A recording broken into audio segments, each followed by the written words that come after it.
योऽन्तः प्रविश्य मम वाचमिमां प्रसुप्तां सञ्जीवयत्यखिलशक्तिधरस्वधाम्ना अन्यांश्च हस्तचरणश्रवणत्वगादीन् प्राणान्नमो भगवते पुरुषाय तुभ्यम्।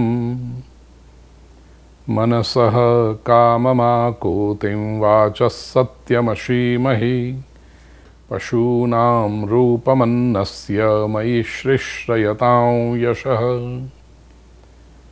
ॐ शान्ति शान्ति शान्तिः। नमस्कार आत्मीय स्वजनों, आज संडे 14 जुलाई 2024 अमेरिका की धर्म यात्रा संपन्न करके कनाडा आए हैं और कनाडा में कल से 15 जुलाई 2024 से श्रीमद् भागवत कथा का आरंभ हो रहा है। बैरी बहुत छोटा सा लेकिन बहुत ब्यूटीफुल टाउन है, टोरंटो के पास में। हमारे हंसल भाई और जिग्ना बहन पंड्या के द्वारा, उनके परिवार के द्वारा ये कथा का आयोजन हुआ है। लेकिन हम बैरी पहुँचे उससे पहले अभी समय हम टोरंटो मिसिसागा में हैं। पिछले 4 वर्षों से, शायद उससे अधिक वर्षों से, जिनकी बहुत इच्छा है श्रीमद् भागवत कथा का आयोजन करने की, और इतनी इच्छा है तो परमात्मा की कृपा से वो इच्छा पूरी भी होगी। हमारे भारती बहना और रमेश जी गोगिया परिवार में जब उनको पता चला कि मैं यहाँ आ रहा हूँ तो उन्होंने कहा कि कनाडा में नंबर तो मैंने पहले रखा है, भले हंसल भाई आगे क्रम ले गए लेकिन दावा तो मैंने पहले से रखा है आपके पास कथा का। तो बहुत प्रेम से उन्होंने निमंत्रण दिया। हंसल भाई से मैंने कहा तो उन्होंने बहुत सुंदर रूप से आयोजन भी किया और गोगिया परिवार के सारे स्वजन यहाँ पर उपस्थित हैं। हमारे भारती जी और रमेश भाई ने, उन्होंने तो अपनी श्रद्धा से, अपने उत्साह से सब नियोजन किया ही है और आप सब स्वजनों को भी बुलाया है। लेकिन कुछ पाने से पहले भारत की संत परंपरा है कि कुछ देना चाहिए। तो हमारे पास जो ज्ञान, अनुभव, शास्त्र की बातें, जीवन का मार्गदर्शन है, उसके कुछ मोती एक छोटे से दृष्टांत के द्वारा मैं आपके साथ शेयर करना चाहता हूँ। कई बार ये प्रश्न पूछा जाता है कि धर्म की आवश्यकता क्या है? Isn't it old fashioned to be religious? ज़माना कहाँ निकल गया? We are in the 21st century, 3rd decade, और ये ग्रंथ हमारे 5000 वर्ष पुराना भागवत, 9000 वर्ष पुराना रामायण, तो do we really need it today? खास करके हमारी जो एजुकेटेड यंग जनरेशन है वो प्रश्न पूछती है कि isn't it old fashioned to be religious, और why do we need those obsolete scriptures? ये उनके शब्द हैं, मेरे नहीं हैं। We do need the scriptures, we do need religion today। उसका कारण ये है प्रिय स्वजन, एक छोटे से दृष्टांत से मैं बताऊं। एक शहर में विद्वान, तेजस्वी ब्राह्मण और ज्ञानी महापुरुष थे, उनके प्रवचन चल रहे थे। शुरुआत में तो लोगों को पता नहीं था कि वो कौन होंगे, क्या होंगे, लेकिन जब इनकी वाणी सुनी तो ऑब्वियसली प्रभावित हुए। कथा जैसे जैसे आगे बढ़ी, उनके जीवन की समस्याओं का समाधान मिलने लगा। और जैसी फिर हमारी संस्कृति है, हमारी परंपरा, हमारे संस्कार ऐसे हैं कि ऐसे कोई विद्वान महापुरुष यदि नगर में आए हो तो उनके चरण हमारे यहाँ पड़े, उनके आशीर्वाद हमें प्राप्त हो। सबके निमंत्रण आने लगे कि महाराज जी हमारे यहाँ पधारिए, गुरु जी हमारे यहाँ पधारिए। और ये महापुरुष इतने सरल कि जो भी कहे तो कह देते, आयोजकों से कह दे भाई यदि व्यवस्था हो सके तो हम जाएंगे उनके वहाँ। सबके वहाँ जा रहे थे और जिनके वहाँ जाते थे वे लोग और कहते थे कि हमारे यहाँ इतने बड़े संत का आगमन हुआ, उनके आशीर्वाद हमें प्राप्त हुए, हमें प्रश्न का उत्तर मिल गया। तो और बात फैलती थी। छठे दिन उस नगर के सबसे धनी व्यक्ति जो थे, नगर सेठ कहे जाते थे, प्रातः काल पहुंच गए गुरुजी के वहाँ जहाँ उनका निवास था और कहा कि अपना परिचय दिया और कहा कि गुरुदेव इच्छा ऐसी है कि आज शाम आज हमारे यहाँ आप पधारें। तो गुरुदेव ने जो आयोजक थे उनसे कहा कि भाई इनके वहाँ का ठीक है, तय हो गया, शाम को नगर सेठ के वहाँ जाएंगे।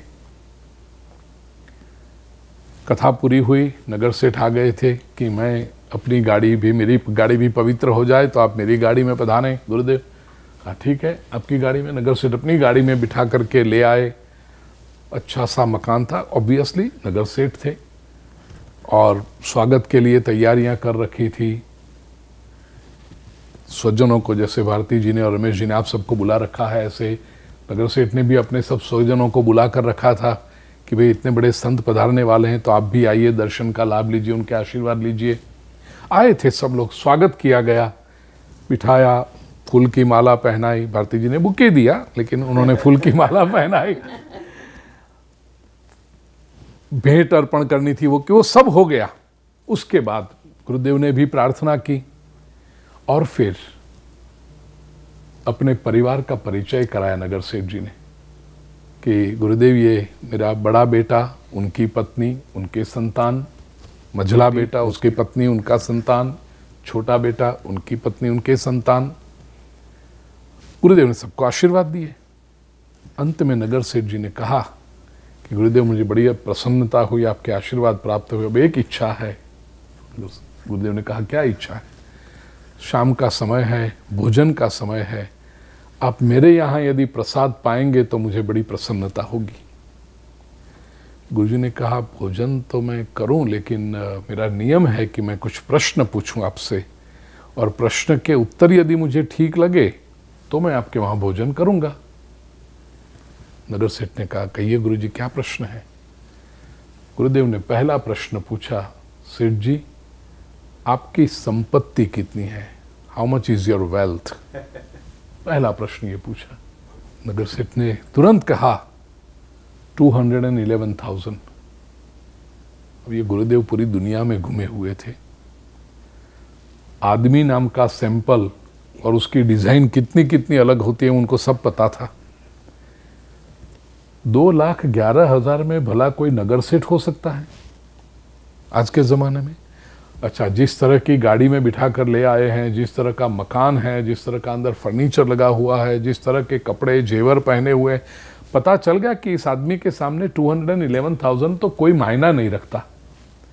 और गुरुदेव को यह भी पता था कि संपत्ति के बारे में सब लोग हमेशा झूठ ही बोलते हैं, कोई सच बोलता ही नहीं।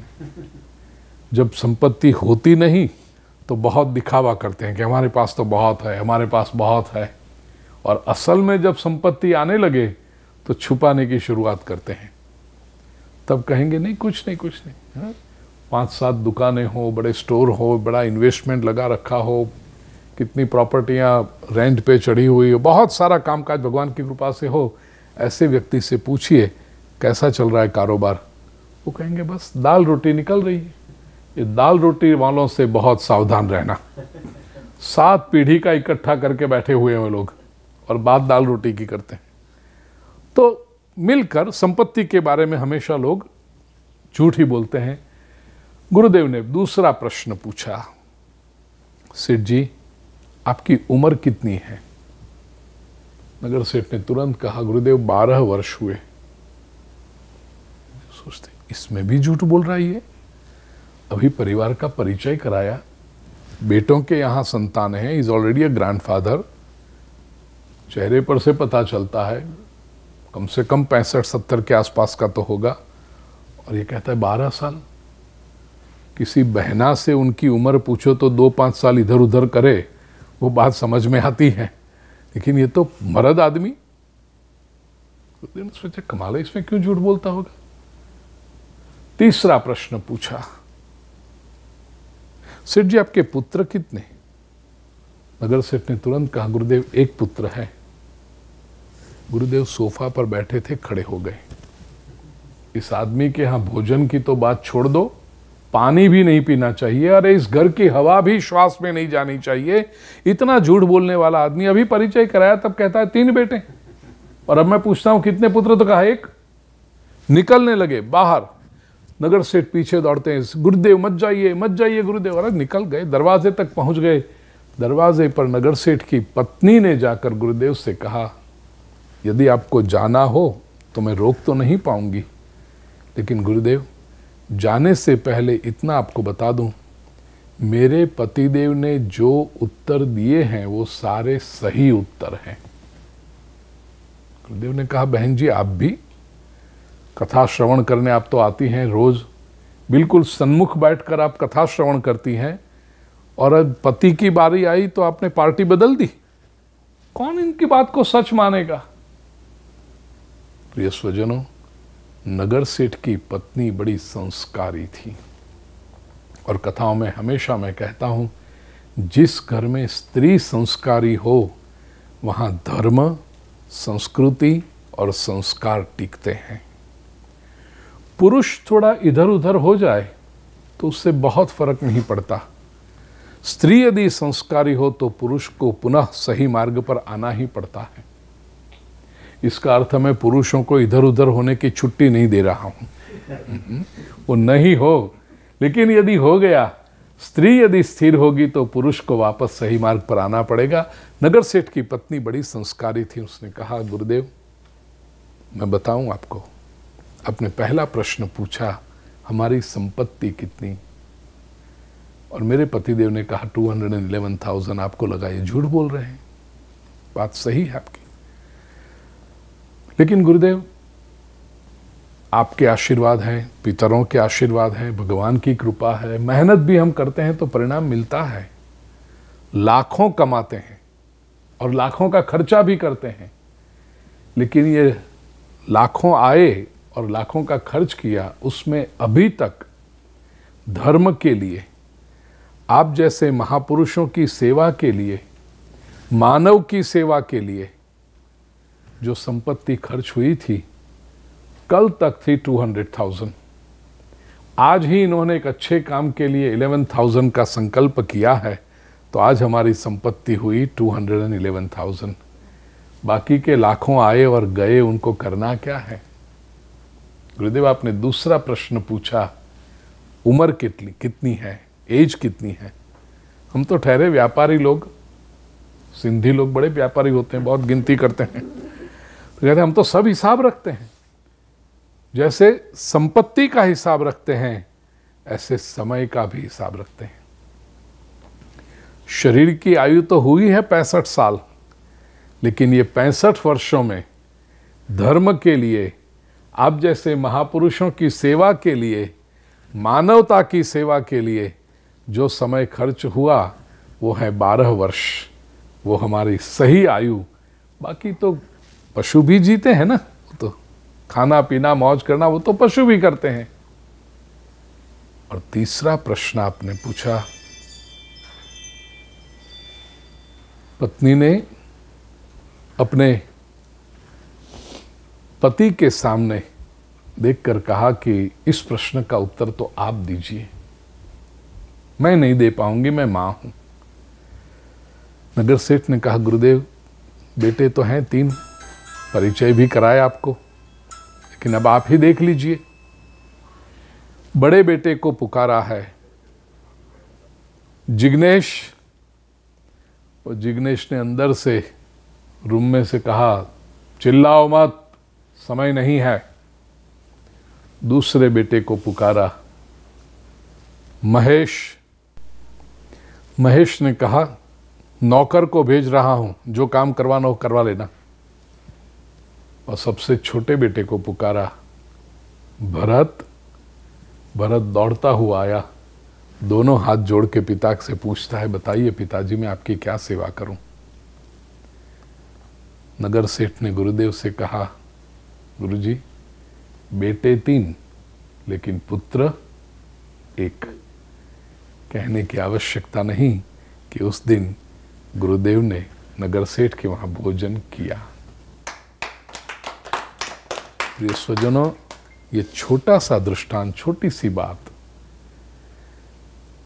इट सेट्स अस थिंकिंग, हमें सोचने पर प्रेरित करता है कि जीवन में जो वस्तुएं आती हैं, व्यक्ति आते हैं, जब भी कोई नया व्यक्ति मिले, कोई नई वस्तु आए ना, तो हम बहुत खुश हो जाते हैं। लेकिन क्या सचमुच वो सार्थक है? Is it really meaningful?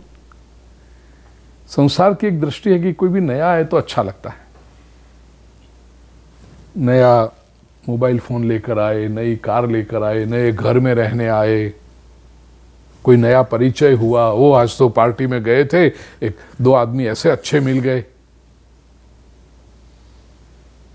Is it really a source of happiness for us? क्योंकि थोड़ा सा सोचिए तो पता चलेगा कि जहां से हमने सुख की अपेक्षा रखी है ना, वहीं से दुख आता है। दुख अकेला कभी आता ही नहीं, और आएगा तो हम उसको लेंगे ही नहीं जीवन में। इतने तो हम सयाने हैं। इतने सारे लोग बैठे हैं, डोरबेल बजे और हम यहां से पूछे कौन है, और वहां से उत्तर आए दुख हूं, कौन उठेगा? ऐसा बाप आए ना, 3 लोग दौड़े दरवाजा खोलने के लिए लेकिन यदि उत्तर से उत्तर आए कि दुख हूं, कोई आएगा? कोई नहीं जाएगा। हमेशा डोरबेल बजते हम पूछते हैं सुख हूं, हम सब दौड़ते हैं, अरे सुख मिलेगा, दौड़ो। और जीवन में जब भी दुख आता है तो सुख का मास्क पहनकर ही आता है, सुख का मुखौटा पहनकर ही आता है। थोड़ा सा आप इंट्रोस्पेक्शन कीजिए, थोड़ा सा लाइफ के बारे में सोचिए। जहां जहां से सुख, नया टीवी ले आए, अब टीवी लाते समय तो हम तो यही सोचे थे ना कि सुख मिलेगा। 5 लोगों से पूछा भी कौन सी ब्रांड लाए, कौन सा आए, कैसे करें, पक्का किया था कि हाँ सुख मिलेगा, तभी तो हम लाए उसको। और टीवी लाने के बाद 15 दिन में वो चलना बंद कर दे, अब क्या कहोगे? अरे इसको ऐसा तो नहीं सोचा था। जब ये होता है यही, नई गाड़ी आप ले आए, लाए तो इसलिए कि सुख मिले, लेकिन 15 दिन में गाड़ी यदि बिगड़ने लगे, ऐसा तो नहीं सोचा था। रिलेशनशिप में जब भी कोई नया रिलेशन बनाते हैं तो हम यही सोचते हैं कि सुख होंगे, और जब 6 महीने, साल, 2 साल के बाद समस्या आने लगे तो लोग क्या कहते हैं रिलेशनशिप में भी, ऐसा आदमी ऐसा नहीं सोचा था। And I am not talking about marriage relationships, वो तो सबके इतने अच्छे होते हैं उसमें कभी किसी को विचार आता ही नहीं है। जब भी व्यक्ति को डिसअपॉइंटमेंट होती है, दुख आता है, तो विचार यही आता है, ऐसा नहीं सोचा था। ऐसा क्यों होता है जीवन भर? कहीं ऐसा तो नहीं कि हम सोचते ही गलत हैं, या तो हमें सही सोचना ही नहीं आता? प्रिय स्वजनों, धर्म यह सही सोचने का तरीका है। धर्म का अर्थ केवल मैंने कौन से कलर का टीका लगाया है, आप कौन से कलर का टीका लगाते हो, मैंने क्या कपड़े पहने हैं, आप कौन से पहनते हो, मैं कौन से मंदिर में जाता हूं, आप कौन से मंदिर में जाते हो, इससे धर्म तय नहीं होता। हाँ, ये सब प्रतीकों का अर्थ है अपने अपने संप्रदाय के अनुसार, but religion doesn't end there. धर्म क्या है? धर्म ये जीवन में सुखी होने का शास्त्र है। मैं उसको केवल तरीका भी नहीं कहता हूं, it's a science of happiness.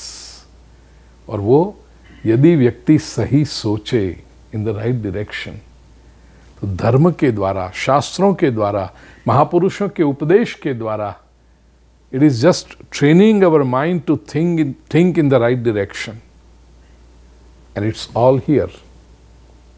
परिस्थिति एक ही हो, एक परिस्थिति में एक व्यक्ति को सुख मिलता है, दूसरे को दुख मिलता है, एक को संतोष मिलता है, दूसरे को असंतोष मिलता है। इसलिए हमारे मध्य युग के संतों ने कहा ना कि हंसा तो मोती चुगए, ये मन रूपी हंस हमेशा सुख के मोती चुनता रहे, यह सिखाना, इसी को धर्म कहते हैं। और ऐसा ही धर्म श्रीमद् भागवत, रामायण, भगवत गीता, उपनिषद आदि ग्रंथों से प्राप्त होता है, महापुरुषों के उपदेश से प्राप्त होता है। बहना भारती जी और रमेश जी तो बड़े सत्संगी हैं, धर्म में इंटरेस्टेड हैं, नियमित रूप से मेरे प्रवचन सुनते भी हैं, मुंबई आते हैं तो संपर्क भी करते हैं, भारत आते हैं तो। लेकिन सभी के जीवन में ऐसा योग्य धर्म, शास्त्रीय धर्म, scientific religion which brings about positive results, ये सिद्ध हो, परमात्मा की कृपा के अधिकारी आप सब हो, यही सद्भावना और प्रार्थना के साथ आज के इस छोटे से सत्संग को विराम दूं और आप सभी को परमात्मा की कृपा निरंतर सभी के ऊपर बरसती रहे, यही सद्भावना के साथ सर्वेत्र सुखिनः सन्तु, सर्वे सन्तु निरामयाः, सर्वे भद्राणि पश्यन्तु, माँ कश्चित् दुःखमाग भवेत्। बहुत बहुत शुभकामना।